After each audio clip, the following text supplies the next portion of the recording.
The pole, all he thinks about is knobs, knobs, knobs. That's why he gets Resonance 104.4 FM, the art of listening.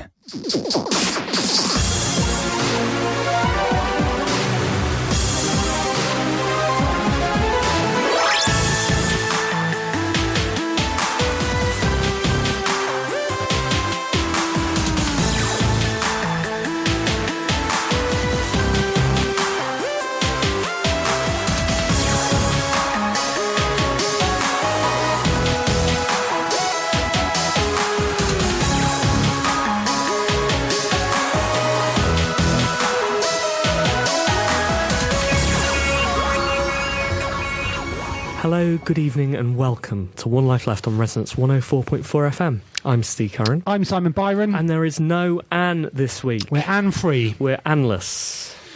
Anne-free's better, isn't it? That's like a hands-free joke. We're un-Anne. We're dis-Anne. Dis-Anned. Unfortunately, we have no Anne this week, so it's just the two of us, unless you count our guests. We'll come to those beautiful people in a second. How are you doing, Simon? I'm doing all right. I'm currently using a Mac, which makes me multitasking. Simon, did you notice how we were introduced just then by Resonance? No, I didn't. We came on after a Resonance jingle that was just going knobs, knobs, knobs, knobs. Is that right? Knobs. It was. I was listening to the Richard Herring and Stuart Lee Leicester Square Theatre podcast on my way here because I note that your other podcast wasn't up yet. I went to download. I subscribed this morning, so your ruse last week worked. And they were talking about how they just used to talk about cocks, i.e. the birds, on This Morning with Richard Not Judy, just to get away with that joke. Of course. So, yeah, well, that's nice to know how we're thought of then, isn't it? How's your week been? It's been okay. I had my birthday party. You'll remember that it was my birthday last week. This week we celebrated my birthday. And this week will be next week, that'll be the birthday after match talk. You're struggling, aren't you? I can't find Skype on a Mac. Where is it? Have you tried using Finder? I did, yeah. I pushed Control Tab. Yeah. Finder. This is interesting. And then that came up. Oh, there we go. There we go. I've seen. Popped up. Good. The reason we're looking for Skype is because we're having to Skype in with our newsreader this time. Yes. You would have expected us to have organised that in advance. Well, I mean, we have, because presumably she's out there somewhere. Right. She's always on standby. She's always on standby. And by. Cara by. Cara by. We're going to skip that update, aren't we? Yes. Good, right. I think it's going to be fine. I think it's going to be working out, assuming Cara's there. Okay, good. Have you had a good week? Yeah, really good, thank you. I really did enjoy your birthday party. It was nice just to see lots of faces there. Kieran Gillen, it was nice to see. Lovely to see him and to hear him sing. It wasn't just my birthday party. It was One Life Less Marioke. Oh, yeah. That was quite a clever way of me looking more popular, wasn't it? So many people did very well. That was good. More importantly, did you have a good time? I had a lovely time. Maybe it's time to bring in our guests. I was just thinking that. I think we've asked each other how we are several times. I'm trying to get Skype up on the computer. We're doing live radio. But seriously, how are you? I'm really good, yeah. Did you have a good weekend? It was all right. Is your mother in prison? Right, Cara is online. And also in the studio, we'd like to be joined by Hannah and Liam. Hello, Hannah and Liam. Hello. From Fail Better Studios. Thanks for coming on. No problem. Thanks for having us. Be here. Did I say that wrong? Fail Better Games. Games. One or the other. You were too polite to correct me, weren't you? I mean, you are a studio as well. A studio is just a building, so you are technically from a studio. Yep, he's got us there. Yep. Bang to rights. Exactly. Well, we're a studio. Although Simon did pluralise, do you have two offices? Yeah, we've got Fail Better Games North. Yeah. There we go. There we go. Totally correct, Simon. Good news. Cara's on the line. Is she? Yeah. Okay, how do I, which one, this one. Cara? Hello, Cara. Hi. There we go, look! Hello. I'm going to go sit down. Cara, you're live on the radio. Please do not swear. Okay. How are you? I am good. Where are you? Good. I am in France. Still in France. Nice. Good, well, I think we're all set, Steve, after that. It's only taken us 5 minutes. It's brilliant. We're a video game radio show, and you've just seen behind the curtain. Cara, do you have some news headlines for us? I do. I have 5 news headlines for you. Oh, here we go then. It's going to be a good show. Let's get on with it. Are you ready? Ready. Here we go. Okay. The jingle's playing, Cara, in case you can't hear it.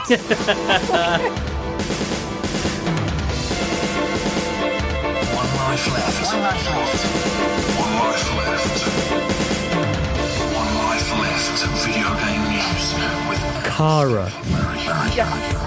Okay, now I'm going to play the jingle for the first story. Are you ready? Yes. Okay, go. Am I supposed to go now? Yeah, but you are supposed to be going now. Is this the first headline? It's the first headline. Go on, Cara. Destiny character. An 11-year-old with high-level Destiny characters has had his characters deleted by a troll who accessed his account through SharePlay. The 11-year-old entrusted his account to another user who said he was going to enact a glitch that would quickly level a character live on Twitch. The troll deleted several high-level characters using the 11-year-old's account and then he burst into tears live on the stream, which was like super a shame. And like, I'm sad. Did you see this story? So much going on with this story. It was part of Eurogamer's human reporting. They add a bit of humanity to games, don't Right, they do. E.g. Did they recommend this tactic, or was it exceptional? Was there no comment what on was it? the tone of the story, Cara? Was it supportive? So more on this story. Essentially, this 11-year-old he was playing Destiny with this other guy over the internet who obviously didn't know, and then he had this like Twitch stream going where like this guy he was gonna let this guy into his account, and like this guy he promised to level up his characters through all those glitches that happen in Destiny, and essentially just like started deleting everything, and the kid like just cried, and it's just like emotionally devastating, and his mother is super angry as well. Cara, has anyone ever taken advantage of you online? I don't think so. I guess like when I was like 12 years old, I used to go on AOL chat, and I'm suspicious of the fact that like there were lots and lots of supposed women who were interested in like private chatting me. So yeah, it was definitely supposed women. That's what I call them too, Cara. Cara, can you just remind us of your your Facebook login details, please? We just need to check something. It's all right. If you read your password out on air, it just bleeps it out. It's fine, yeah. Did anybody emerge from this story with any credit? So obviously terrible. It wasn't the guy, as you mentioned, he'd handed his account over to someone else. So, there's a lesson there. Don't let people use your account. I mean, that's what Bungie said. Bungie were like, well, just don't let strangers use SharePlay, but then that's the point of it. So I don't know. Anyway. The other thing is though, Destiny's a PEGI 16, isn't it? Has anybody pointed this out? Yes, I think like everyone who's been commenting on it, certainly like the Destiny community was like, why did they let this kid play this game? Because it's obviously not for him. And yeah, so lots of people have been like really divided over it, because some people are like, basically you should be banning the guy who deleted all these characters, and there's like a big campaign to essentially confiscate this guy's stuff and then give it to the 11-year-old. I mean, it's kind of a cute community thing. Yeah. Cute if you think mob justice should rule. I mean, it's so adorable, isn't it? Let's I was burn being him. ironic. Okay, Cara, you ready for news story number 2? Okay, go. PS4 exclusive The Order 1886, number 1 in the UK charts. So, this is Sony's PlayStation 4 exclusive The Order entered the UK All Formats chart in first place. Sony's previous UK number 1 was Naughty Dog's The Last of Us Remastered, which came out for PS4 in August of 2014. And the release of Ready at Dawn's The Order beats out Activision's Call of Duty Advanced Warfare, which is second. Last week's number 1, Turtle Rock's Evolve, falls to third. So you would think that they'd be delighted about this, The Order guys, but they've been a bit angry on Twitter, I've seen. Well, this isn't the first game that has not done particularly well in terms of review scores that has gone on to top the charts. It got slated, didn't it? As in it got 6 out of 10s everywhere. Yeah. Well, unbelievable. Yeah. And yeah, they're furious, but it's still done commercially pretty well, it seems. Well, it seems to. It's difficult to know what is commercially well. Didn't Tomb Raider sold like over? Yeah, I think Tomb Raider sold over 1 million. That wasn't deemed to be enough. So yeah, it's topped the charts. It's done as well as it can do this week. And that's all we can ask. all we can ask. All we You can know, ask. try Well your done. hardest. Good work. But yes, one of the Santa Monica Studios guys has been on Twitter slagging off the press, which is a daft thing to do, I think. Why do we even bother if they're going to be mean? He said. I paraphrase. Such a downer on games, yeah. Which puts him in an interesting position, I guess, when the press take a look at his games next. I don't know. It's difficult to argue. I've always said you can't really argue with someone's opinion. You can only argue with the facts, and the facts seem to be for the Order that it's quite short, and that it doesn't do anything particularly different. Mike Bithell was loving it, though, he was saying on Twitter yesterday. Was he? So Interesting. maybe it's Bithell you need to tap up in order to get to the top of the charts. Has anybody here played it? I haven't had a chance I yet. played a bit of it. Nope. No. Okay. So, Cara, how is it? It's very uninteresting. I mean, it's really pretty, but it's just nothing. There's nothing going on in it at all. I feel like it's just like a lot of like quick time events, and it's like got shiny graphics, and that's it. Like, there's just nothing going on in it for So me. negative. I don't know why we give her Down a with the platform. press. It's unbelievable, isn't it? Ridiculous. I mean, that's the same thing you can level at any kind of first, new gen console title. I know we're not quite at the very beginning of a console generation, but it's going to take a while before we stop getting the big, glossy, but slightly boring games, Yeah. Yeah, Cara, you ready for story 3? I am. Go. Don't buy Darkest Dungeon from the Windows Game Store, dev warns. The developer of Darkest Dungeon has issued a warning about an illegal version of the Steam hit currently available to buy on the Windows Game Store. Red Hook Studios co-president and Darkest Dungeon designer Tyler Sigmund tweeted about the availability of a Windows 8.1 app version of his game, calling on his followers for the contact details of someone at Microsoft who may be able to have it removed. Sigmund said the person who published Darkest Dungeon on the Windows Game Store was scamming the game by selling it illegally. There are a number of warning signs on the Darkest Dungeon's Windows Game Store page. It costs $2.59, it says, and Darkest Dungeon costs $14.99 on Steam. Beware of a and bargain. it's a 2 megabit download, suggesting it could be some form of spyware. Ah, okay. So I saw some mixed reactions to this online. A lot of people were saying, this is disgusting. This is why Microsoft Store sucks. They need to do something about it. Otherwise, devs are never going to release things on there if they can't be sure of security and stuff. So it isn't the game then? It's not the game. It's just someone's sort of mocked up something that looks superficially like the game, stuck it on sale for £2. So can you do that $2.49. then? Can you? Well, you can't.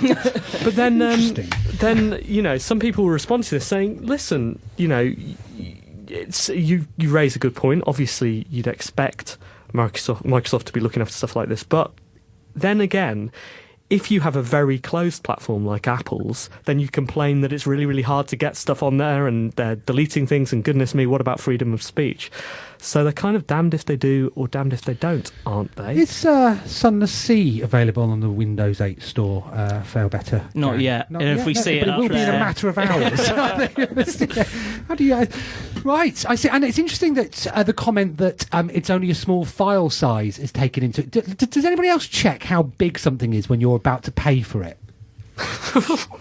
No. No. I mean, they say that the other warning sign was that the game's description was written in broken English. So that probably is like an early warning sign that something's wrong. Right. Although, I mean, I don't know, some developers maybe think that it's okay. I don't do. know. On my birthday, Right. Happy birthday, by the way. Sorry, my birthday party, Okay, happy my birthday. second Happy official happy birthday party of the year. Did you have a good weekend? It was all right. How's your mum? I went to a kebab shop next door to Loading. Oh, yeah. Super Kebab. Right. And I asked. That's his name and its description.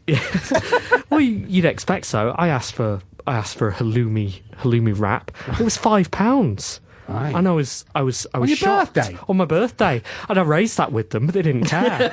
But at least they wrapped it. It didn't come in gift wrapping. Well, I wasn't so upset when I saw the size of the kebab. Right. It was huge. Put a candle in your kebab. I did ask for one, Cara. They weren't listening. That's so outrageous. I'm prepared to pay £5 for a big kebab. Right. And I suppose it's like that on the Windows. I guess it must be. Windows Store. Cara, you ready for Yeah. story number 4? I am. Go. NVIDIA facing legal action over GTX 970 specs. NVIDIA finds itself in hot water as the debate surrounding its GTX 970 graphics card rages on, with the firm now facing a class action lawsuit as reported by PC World. The suit alleges that NVIDIA engaged in a scheme to mislead consumers nationwide about the characteristics, qualities, and benefits of the GTX 970, citing incorrect specs supplied to the tech press. Plaintiff Andrew Ostrowski, I think is his name, bought 2 GTX 970s, and apparently soon after installing these devices in his personal computer, plaintiff noticed that when using a high-resolution monitor, the devices caused applications to slow, sputter, and cease working. He also noticed that video games requiring higher levels of performance would not work properly. You see, Cara has learnt from Anne there. She stuck the boring story in at number 4. Yep. Number 4 is the place no one cares about. You put the story in there, you bring everyone down a bit, make them switch off, and then you knock them out of the park with the Can't story. wait for story 5. Story 5 is going to be a belter, isn't it? Oh no. So it was interesting that they were charged with fooling consumers nationwide. So they weren't operating on just a regional level. No. There wasn't a particular town where they were going, hey, we've got loads of graphics in this. No, seriously, it's loads of graphics. There's been cases of this before of manufacturers slightly overstating performance. Is this going to become a bigger issue, do we think, for PC gamers? No, how can we trust what specs we're being told? I don't know. This is why I'm not a PC gamer. I keep thinking about upgrading my PC. I really, really want to, but every time I look, it's a nightmare. Like the idea, people say, oh, just ask someone on Reddit, they'll sort it out for you. But then they start fighting amongst themselves, AMD or NVIDIA. Wait, is that even an option? AMD or Intel? NVIDIA or the other one? Xbox. I get a Nintendo, get an old Game Boy. Yeah. Fine, just stick Tetris on it. You're fine. Exactly. My perfect graphics card would be one that didn't give me any options. Right. So right. it just like so a console. Yeah, exactly. No, one. I get paralysed by choice. Do you want to just nudge down your draw distance whilst widening your field of view? Yeah, and it says at the start when you load up a game these days, you say, what graphics quality do you want? I want awful. I want the best. No, I want awful. So I want poor. How do you cope with this as PC games creators? We give them pleasant names, so we've got adequate, charming, and sublime as our quality That's setting. where Nice. you're going wrong. Nice. Good. All right, Cara, story 5. It's going to be a good one, right? Okay, go. Final Fantasy concert album launches today. Final Symphony. Final Sympathy. Final Symphony, a new album of Final Fantasy music performed by the London Symphony Orchestra, is available to download from today. The compilation includes tunes from Final Fantasy 6, 7, and 10, recorded with composer Nobuo Uematsu at London's famous Abbey Road Studios. The 11-track album includes an 18-minute musical tour of Final Fantasy 6, along with a 3-movement rendition of Final Fantasy 7's themes lasting almost 45 minutes. Final Sympathy arrangements, that's what I'm calling it now, were composed as part of a worldwide concert tour held over the past 2 years, which is set to return to London again in 2015. So this is a brilliant story because, am I allowed to talk about what happened on my birthday? On your birthday? Did you have a nice... On my birthday. On your birthday, Tom, right. Yeah. I think you are, I believe, because I saw some pictures of this over the Twitter. Right, then it must be absolutely fine. On my second official birthday of the year, on Thursday, rocked up to Loading Bar to do a little admin for Marioki, just to check it was, Staff, aren't we, at Loading, practically? We are. Got our own pass, Just to check everything was fine. And you know what Jimmy, proprietor of the James. Loading James. Bar, had done for us? He put on the London Philharmonic performing the Zelda themes as I walked in. Happy birthday! Happy This happens birthday, every year to Steve. you, though, surely. It does. I tried to be gracious about it, but not you obviously again. was typical. Right. I know, it was brilliant. It Yeah, was for, yeah. who was it for? It was for special effects, was it? Something along that, yeah. I'll be honest with you. I saw the orchestra set up a Loading Bar playing a song that I love, and I was not there, and no one had told me about it. So I wasn't interested in who was benefiting from it. All I knew is that it wasn't me. I was furious. Why didn't anybody tell me about this?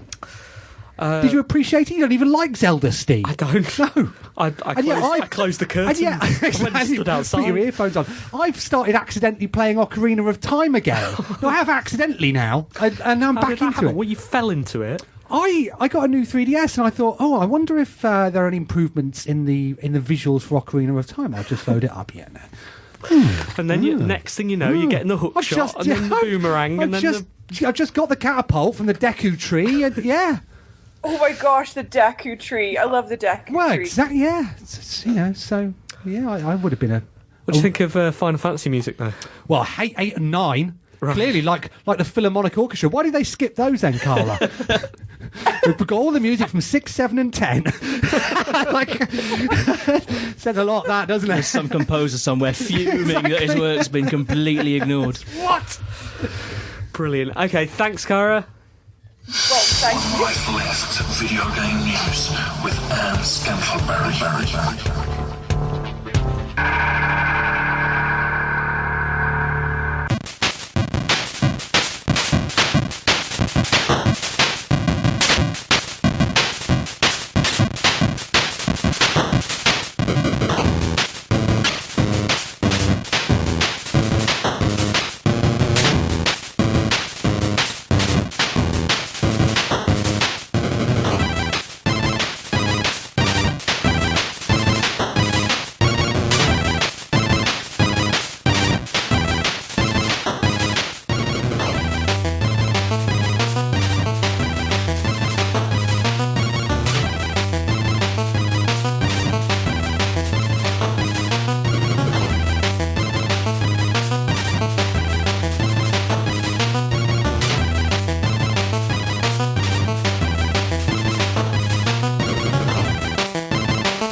One Life Left on Resonance 104.4 FM. Many thanks to Cara. Thanks, for Cara. stepping in at the last minute and being a brilliant newsreader, as ever. Yes. We're looking forward to catching up with Cara next week. At GDC, when we'll be doing 5 shows out there. 5 shows. Extra Monday One Life Left to Friday. They will be podcasted at some point. We assume they'll be broadcast on Resonance 104.4 FM as well. That is the station on which we are right now. It's the best radio station in the world, and we are okay radio show about video games. Did you notice we got an email from the station controller? I did. I hadn't read that because he was upstairs earlier when I saw him, and I was really polite with him and I hadn't read it, and I'm worried now that he thinks I was just ignoring it. I emailed back immediately Did you? Okay, to say good. We'll deal with it. Right. So it's fine.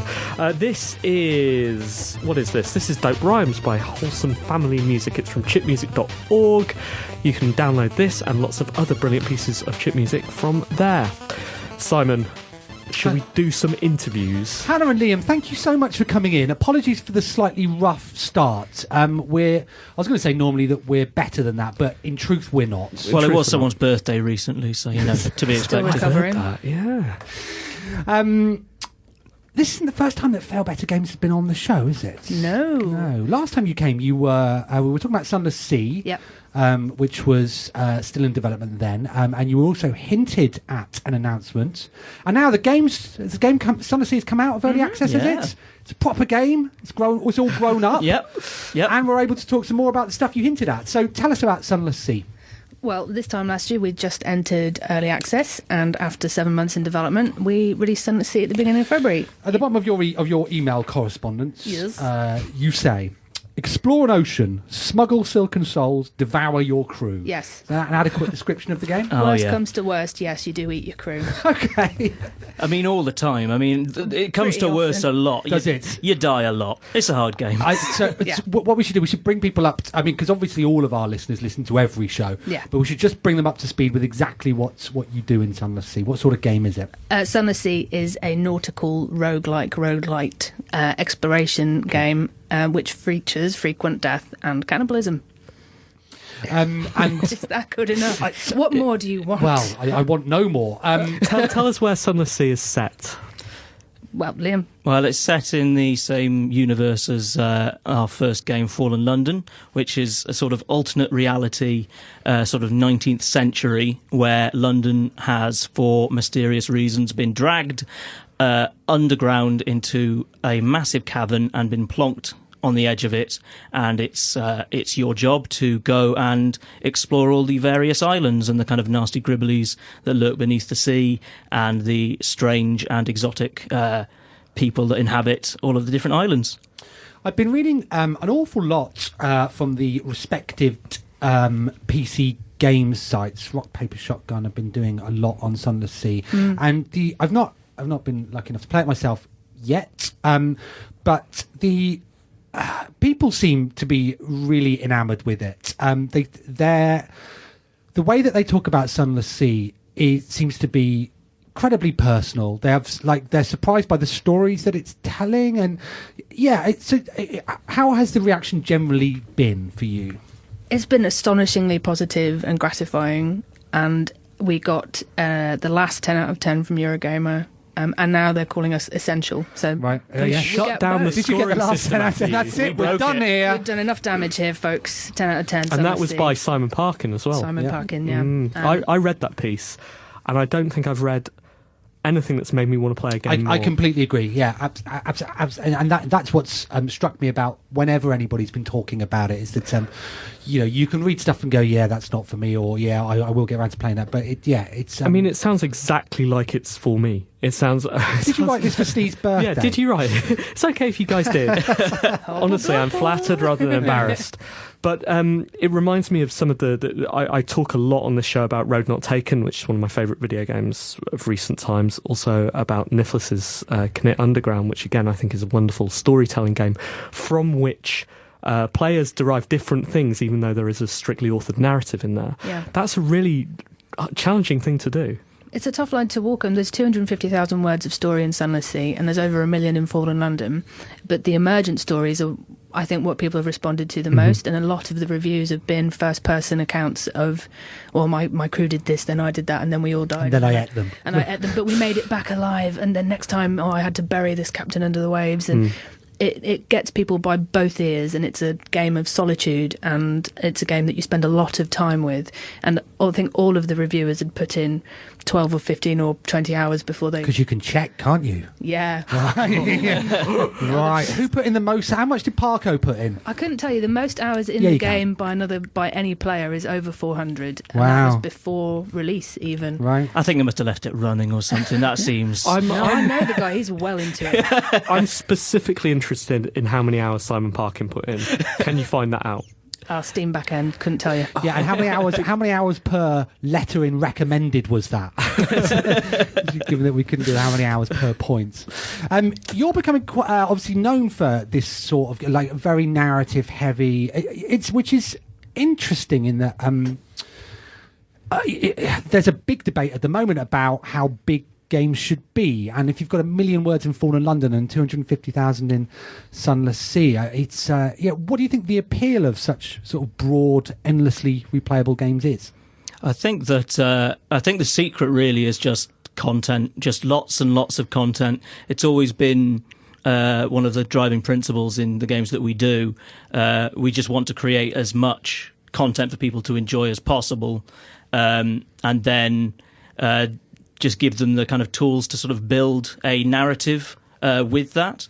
And yeah, it always seems to come back to, we could stop here, but why don't we just push it a bit further and a bit further? And we've just released the game, and already it seems like the conversation's returned to, it's more words in there than the King James Bible, but we could probably squeeze some more in. Right. And they're really high quality words, and we can say that because we don't write them. Right. He would say it if he was here. Alexis Kennedy, our chief narrative officer, and the guest writers on Sunless Sea, including Richard Cobbett, the games journalist, Meg Giant, who wrote for 80 Days, they've turned out this incredible, rich prose that you just don't get many places. There's not much space for that much prose in a lot of games.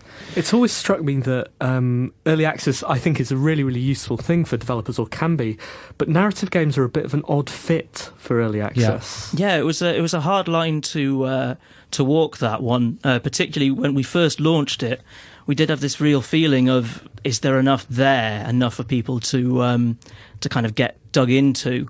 But with the pace that we kind of work at, it meant that we could release frequently enough that even if it felt like a small kind of shallow experience to start with, it very quickly started like building up. As I say, so many words in there, we were almost managing to keep pace with, I think, a lot of our players in terms of consumption. So that really, really helped. But yeah, you've got to be prepared to do a lot of writing in order to make that work for a narratively driven early access game. Where next for this universe then? Can we expect to see more stories emerge from yourselves in the... Is it called the Fallen London universe? Yeah. So anything... Well, Fallen London's a going concern. We release content for Fallen London pretty much monthly. Currently it's the Feast of the Exceptional Rose, in which you can send things like maggots that bear roses to your loved one. For their birthday. For your birthday. Well, my birthday's on Valentine's Day. Oh, there so you go. It would be appropriate. Excellent. Well, they're all for you in your honour this year.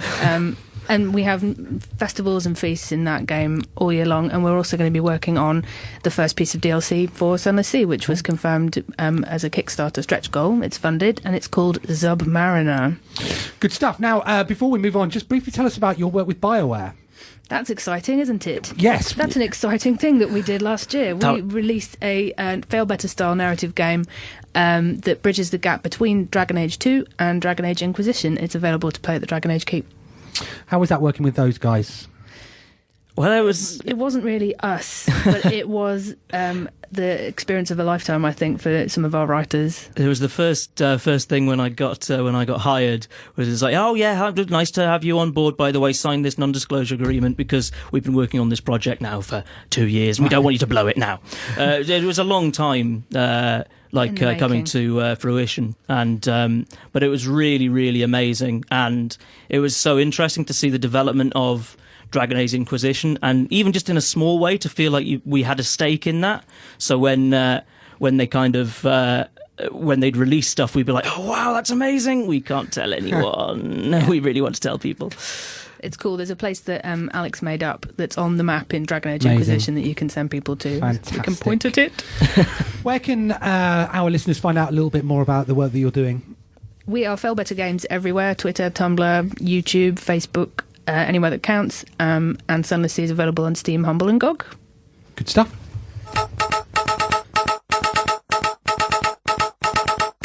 Hello, I'm Sega Badawi, and welcome to One Life Left Local News.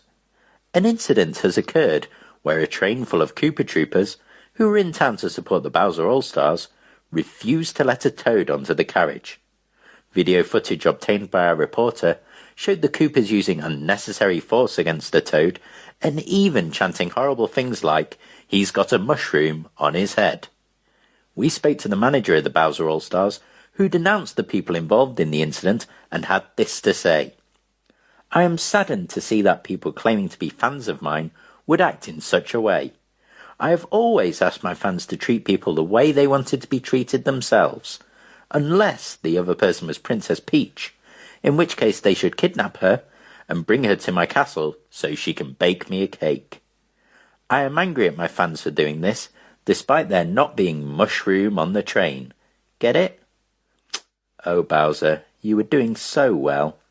Thanks, and back to your usual programming."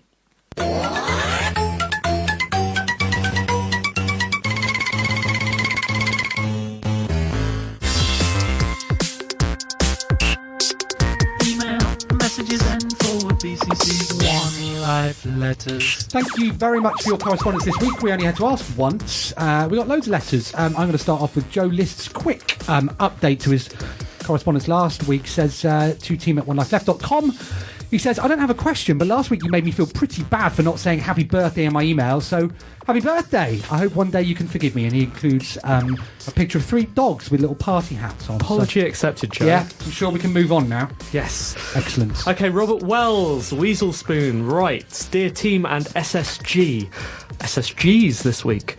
With the recent YouTube leak of The Order 1886, which I'm sure you covered in the news, some people have focused on the length of the game.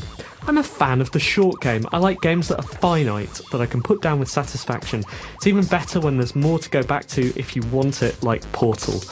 What's your ideal length for a game? 70 hours, 7 hours, 7 minutes? Pip Pip Roberts. Well, that's a very good question, isn't it? For the first time, I'm finding myself, and I've talked about this before, I'm finding myself deviate from the main mission structures in GTA. Recently I took to, this is GTA 5, recently I took to only travelling anywhere in helicopter, which I was quite enjoying, and sort of wasting parts of the day just checking out the approximation of Los Angeles as I remember it. And I'm going to miss that game when it's when I finished it. So in terms of GTA 5, I want it to go on forever, but all other games I want to be able to finish them.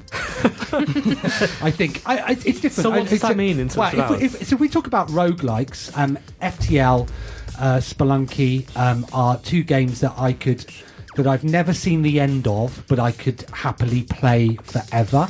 Similarly with Sunless Sea, which we're all going to enjoy. But otherwise, 8 to 10 hours sounds ideal for me. I don't get a huge amount of time to play at home on a console. Handheld games at the moment I'm really enjoying. The games that are coming to Vita, 3D, the new 3DS is beautiful. So there clearly isn't a time that games should be. It's just a shame when you see them slightly over. We see them padded. I remember was it Uncharted 2 or 3? They're like sort of 2 or 3 hours, slightly too long. I think that games like that, games that want to be movies, should be the length of movies, and should be 3 hours is too long. You can sense so much padding in them, and I don't know. I'm not interested personally in playing an experience, in a narrative experience that isn't generated or feels like my own, that's longer than a couple of hours. I can listen to your story. Thanks. But it better be amazing, and it's hard to be amazing over the course of 8 hours than it is over 2 hours. I agree with you about video games that play to the strengths of video games, though, like roguelikes. I could play them forever, and indeed am with Spelunky. Finish it in half an hour, though. 7 minutes, actually. Really? 7 minutes and 30 seconds is my record. Have you got anything to add to that? Sunless Sea is very long. It's an incredibly long game. Well, in London is a lifestyle, and you will never ever get out of it. But Sunless Sea is a long game, right? But it's a game where you tell a story in it which is finite, which may result in your death, and that's one game. Yeah. And that presumably isn't necessarily very long. No, that could be a couple of minutes to 20 hours. It depends on what happens at sea. Yeah, exactly. Hannah. Yes. You've got a letter. I do. So, hey team and SSGs, apparently it was the Academy Awards the other day. The films are split into genres and disciplines and stuff, and given prizes of golden men. If you did an award show, how would you divide the games up, or wouldn't you? And who would be your gold man? From Sally Pierre Lamy. Award show. What would we do if we did One Life Left awards, Simon? Well, I think we'd have to go for top scorer and game of the series, wouldn't we? That would be a hotly contested. Maybe controversially we'd do bottom score as well. Yeah, there'd be like the raspberries. It would be. We could do that. Yeah, I don't think there's room for us to launch an award, so is it? We predicted the BAFTAs last week. We could do top 101 women. 101. Can I be 101st? We wouldn't put them in an order. No, we wouldn't put them in an order. You last. You want to put women in order? I want to be the one. That's unbelievable. That is unbelievable. This isn't the 50s. And who would be our man? It would have to be Mario, wouldn't it? A golden Mario. Very good. Would it? Very good. I guess. Yeah. Liam, do you have a letter? I do. Dear team and super special guests, next week we'll see the wonderful madness and beauty that is GDC, and specifically One Life Left, Marioki making its stateside debut. While I'm sure every preparation is being made to adjust the hashtag content for the overseas audience by dropping extra U's and changing any references of pavements to sidewalks, we should also remember the one thing that is common on both sides of the Atlantic is love, shoehorning in game references to popular songs, and ice cream. So, to that end, and in no way to cross-promote Steve's other podcast venture, in which he talks about ice cream called Any Given Sunday, if your favourite game was an ice cream, which ice cream would it be and why? That's from Ben Borthwick. Interesting. If my favourite game was an ice cream, I mean, I'm very much a traditional cornetto man. Really? Yeah. Are you? Yeah. Okay, what Given sort of the choice. cornetto, though? What, straight Straight cornetto, up, yeah. no Vanilla and chocolate, yeah. strawberry, Strawberry, okay. get out. Toffee, what? If my favourite game, I think Spelunky Right. would be Gold Medal Ribbon. It would be Baskin Robbins Gold Medal Ribbon flavour. You know, it's delicious, it's sweet, and it's got that thread of gold that keeps you going back for more. Right. That's a good answer. I genuinely hadn't thought that before. I'm quite impressed with myself. Right. Anyway, hashtag content, hashtag any given Sunday. Let's have some music. This is Phantom Party by Motion Ride.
You're listening to One Life Left on Resonance 104.4 FM. We're a radio show about video games. It's been a packed show so far. Still got some more features to do and our review section at the end of the show. A little bit of admin though. If you are a new listener to One Life Left, which you might be because you've been drawn in by the publicity surrounding our karaoke at GDC, welcome. Welcome. It's good to have you. Thanks for coming. A radio show sort of about video games, and we will be doing karaoke at GDC. Karaoke is our thing where we sing songs, pop songs about video games. Have we tailored the list for an American audience, as Ben mentioned? The answer to that is no. I mean, no with a sort of. I added some Kenny Loggins. Right. When you say some, do you mean one? Yeah. And was that Footloose? No, it's Danger Zone. Oh, Danger Zone, okay. I could add Footloose. Footloose would be a good one. What could you do that about? It's got to be DDR or something, hasn't it? Does that rhyme with Footloose? It doesn't. What does Peter Molyneux rhyme with Footloose? What rhymes with Footloose? What could something that Peter Molyneux does rhyme with Footloose? Moose. Footloose and Moose. fancy-free, Papoose. not working on goddess. Like... Godoose. Godoose. Terrible, boo. Got to cut Godoose. You were you saying earlier? You were asked whether we were going to talk about Peter Molyneux, Liam, didn't you? Before the show. Yeah, I Were did. you quite yeah. sad about. Yeah, I do. I sort of feel. I've had kind of conflicted opinions about Peter Molyneux, but yeah, I just feel really sorry about everything that's happened over the past couple of weeks. Like, it just seems really, really sad. I mean, it's clearly kind of. It's a person whose intentions are really, really good, and it just feels like everything's bubbled up So underneath him. You're saying you wouldn't want a Footloose written to be written about quite. So are we concerned about any songs that won't translate? Well, I'm. When I think about this, I'm very concerned about the S Club 7. Okay. Because I don't think they ever broke over in the States. What of which is? Did I write that one? Reach about Ooh La La. No, I didn't do that one. But I did. We have some quite British songs. Stop. No, I did Spice Girls. Wasn't it? Yeah, the Spice Girls did that. Okay. But also, I was thinking on the way there, the songs that are dangerous, that may go badly over there, are the ones that Americans will definitely select because they're big American bands, e.g. My Chemical Romance, but about very British things. Yes, I thought this as well, yeah. So My Chemical Romance is about the Spectrum, the song that we've done, and loading tapes, and they didn't really get that over there. But we'll see, won't we? I mean, they have paid, haven't they? What are the rules on PayPal? we did. Like, you hear these horror stories, don't you? We did get our first refund. We did. That today. hasn't even happened yet, has it? But I like the idea that the gentleman who asked for a refund just woke up one morning and was like, no, that's never going to work. Which is fair enough. No, it's gonna. We've got lots of friends are coming over, aren't they? I think it's going to be fine. I think as long as we open with some strong songs, first 2 or 3, because that's what a karaoke host normally does, isn't he? They open themselves. David, the thing is, you've basically in your first songs as a karaoke host, you've got to show how bad you can possibly be and how it doesn't matter.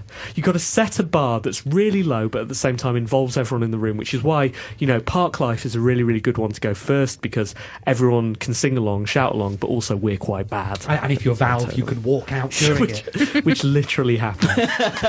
First song. Yeah, I did drop him a line, I saw, and then he didn't reply. Oh, okay. So... Anyway, it's going to be good. It is going to be good, but this is the last episode of One Life Left before that. Yes. And understand that if you're listening to this in a couple of months' time on the podcast, you can just skip on. And when we talk fondly about how we open with Park Life, and that was the worst thing that we could have done. We have to pinpoint this moment with the hubris. Exactly. Yeah. Okay, time for Game Under. I'm leading the revolution against the drunken, nepotistic kings of the games industry. I'm revolving so fast that I feel a bit sick. In fact, stop the revolution for a second. I need to sit down. This is Game Under. This week, Eurogamer announced that they would no longer include numerical scores at the end of their reviews. This is a backward step in our quest for objectivity in game journalism. After all, we all know that numbers are objective, and words, like recommended, are subjective. Even if you spell out a number with letters, it becomes subjective. In an effort to reverse this move and provide balance to the industry, I'm going to start attaching number scores to the end of my features, thus transforming them from subjective op-ed pieces into objective reviews. You can't argue with science. I've also noticed a definite drop in the frame rate whilst viewing Eurogamer since the announcement was made, but that could be because I've been blinking a lot recently. Eurogamer, for this move I'm giving you the worst score possible. 7 out of 10. Until next time on Game Under.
This is still One Life Left on Resonance 104.4 FM, or possibly on a podcast if you're listening to it later.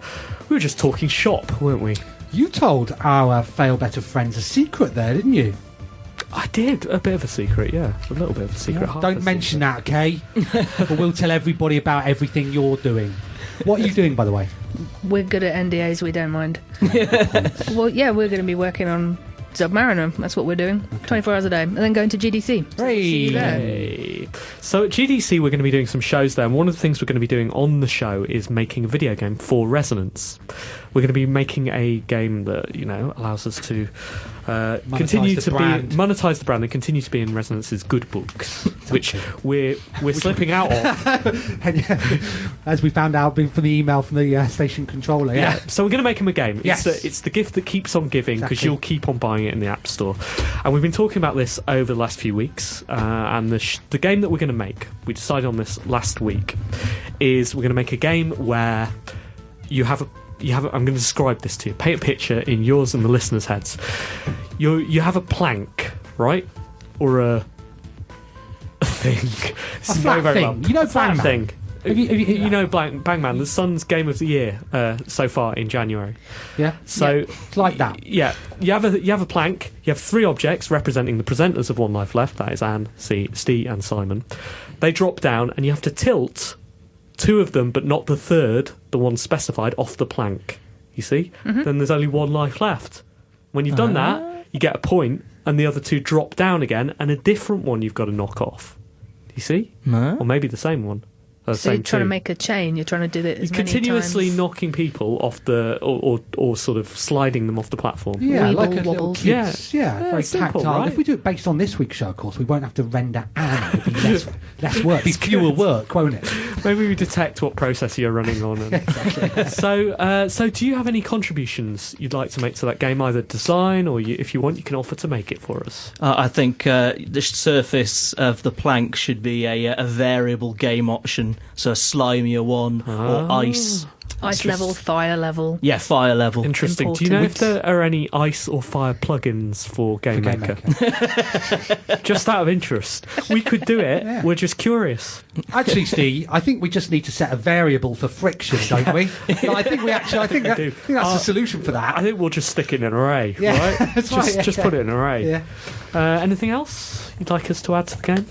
Banging tunes. Banging tunes. Good okay. suggestion. Everyone loves banging tunes. Banging chip tunes. Are you offering to write those banging tunes for us? I could market it for you. That's what I do. Okay. Marketing. We do need Yes, we'll marketing. I'll be up on there that. with my clapperboard Thank and you my very much. frame. You're hired. Excellent. So what would you like your title to be in the game?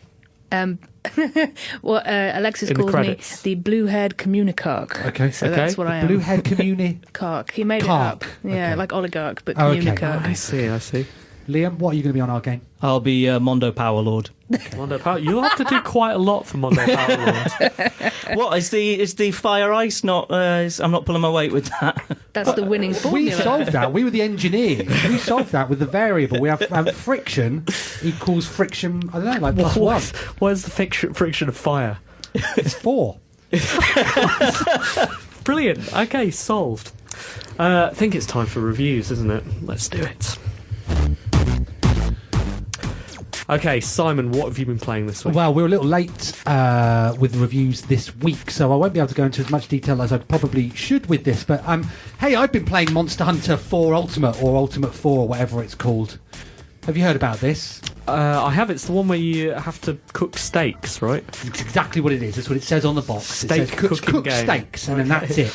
No, it's the game that everybody's been playing all the time forever, and it's a game that I have looked in on other people's enthusiasm for as I've sort of pushed my forehead against the window of them enjoying it in gathering halls and rooms, and whenever I've tried to play with their game, I've just not gone with it, and I've sort of very quickly traded it in a computer exchange. But you know, this just goes to show that I do not learn. So I bought a copy of Monster Hunter with my new 3DS, and I have to say, I think I'm enjoying it. I'm not certain. I had to go on a forum and go, at what point do you start to, do you recognise that you're enjoying it? Because I am playing this, but I don't know if I'm enjoying it. They went, oh, that's just Monster Hunter.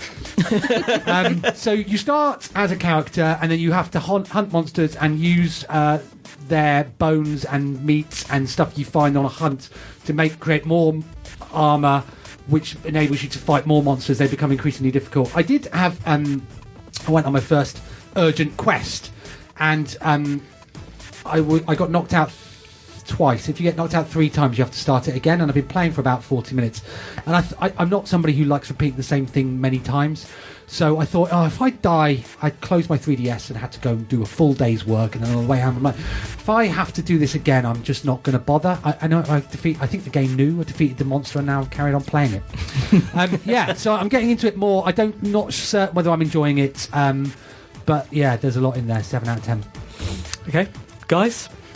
I have mostly been playing Virtue's Last Reward on the 3DS, which is a combination of a kind of Japanese manga visual novel and a lock room puzzle game.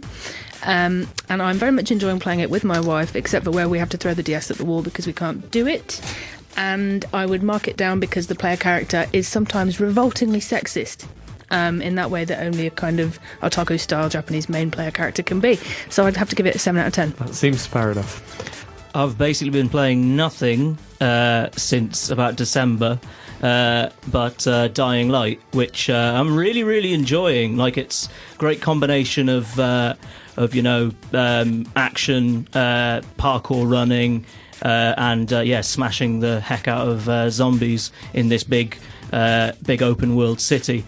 But I kind of like it a lot because it reminds me of Mirror's Edge, which is kind of a game that I really enjoyed at the time, and I sort of felt a game of its type missing from my life. But there's a big difference between sitting there with your housemate and him watching you play Mirror's Edge and Dying Light, because every now and then he will just look at me, and the horror in his eyes as he sees me smashing this zombie's head open again and again, and it's like guts flying everywhere, and he's just going, he's turning into a psychopath. So I think because it's giving me, grief at home, it's going to have to be a 7 out of 10. Fair enough. Steve, what have you been playing? So I've been playing a lot of Spelunky over the last few weeks, but this week I decided to take a break and I've been playing The Order. So yeah, very, very disappointing. 7 out of 10, I guess. That's awkward then, isn't it, if they sent you that for your birthday? Did they enclose the receipt? I'm going to take it. Thanks very much. Tora, thanks very much. Liam and Hannah, thank you so much for coming in. Thank you. Thanks for having us. Putting up with us. We're really intrigued to find out where you go next with the world. And Steve and I both said off in between bits of the show, we're definitely going to play this.